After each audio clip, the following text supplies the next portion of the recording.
और इस वक्त एक और कॉलर हैं, शिखा जी ने हमें इंदौर से कॉल किया है। आइए जानते हैं उनकी समस्या। शिखा जी, सवाल कीजिए। मुझे 10 दिन से खांसी बहुत आ रही है। 10 दिन से? हाँ।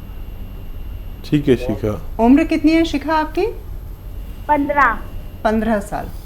15 उम्र है, 10 दिन से खांसी आ रही है। ठीक है, कोई बात नहीं। आपके किचन में, आपको तो पता नहीं होगा, मम्मी से पूछिए या जो भी आपके यहाँ सबसे बुढ़ा आदमी हो मेरे जैसा, उससे पूछिए कि पीपले क्या होती हैं। पीपले गरम मसालों में इतनी 1-1.5 इंच की बड़ी खूबसूरत सी काली काली पीपले कहलाती है।